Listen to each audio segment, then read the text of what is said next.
Cece was a kind of woman people admired quietly and judged loudly.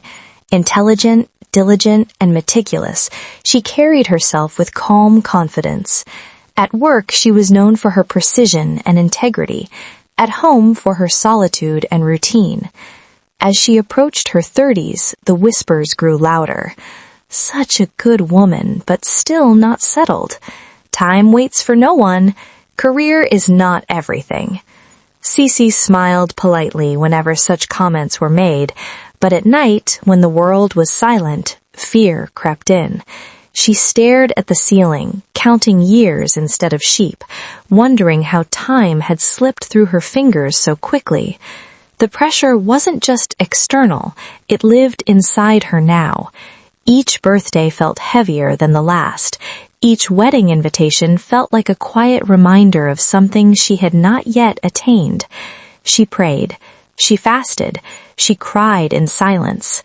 "God, am I missing something?" she asked one night, her knees pressed to the cold floor. But answers didn't come, only echoes of her own worry. Desperation slowly replaced patience, and hope began to feel fragile.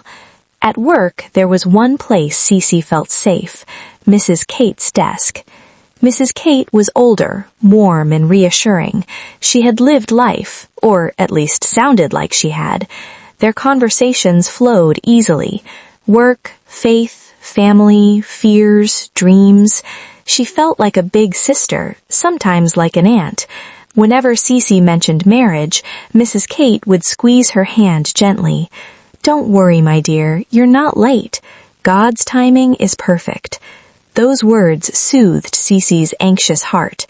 She trusted Mrs. Kate deeply. One afternoon, Mrs. Kate leaned closer, lowering her voice. "I know someone," she said carefully, "a very disciplined man, an affluential businessman, God-fearing, mature. His name is David." Cece's heart skipped. Mrs. Kate spoke glowingly of him, his morals, his seriousness, his readiness to settle down. She painted a picture that felt reassuring and safe. Before Cece could overthink it, she called David with her phone.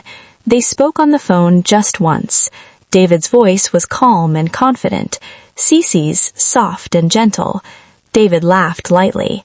"You have such a sweet voice," he said. "I'd love to visit sometime." That night, Cece lay in bed smiling, imagining conversations, shared laughter, a future slowly forming.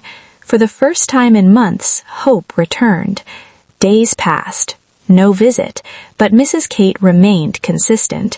"He just called me right now, as soon as she left for your break. What a coincidence. He talks about you all the time. He actually just stopped by to say hello, but you were present at the office. He promises to come again. He's just busy, my dear. He's serious about you." Cece began to imagine life with David. Morning prayers together, shared meals, family introductions. Her mind filled in gaps where reality was silent.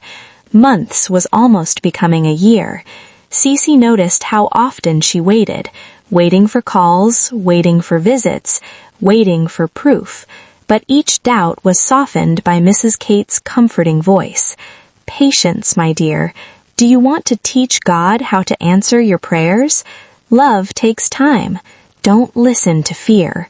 Cece clung to those words like lifelines, even as a quiet unease settled in her heart.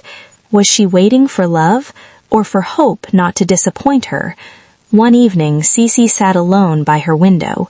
She whispered to herself, "Is this faith, or am I afraid to let go?" The question lingered in the air, unanswered, just like David's promised visit.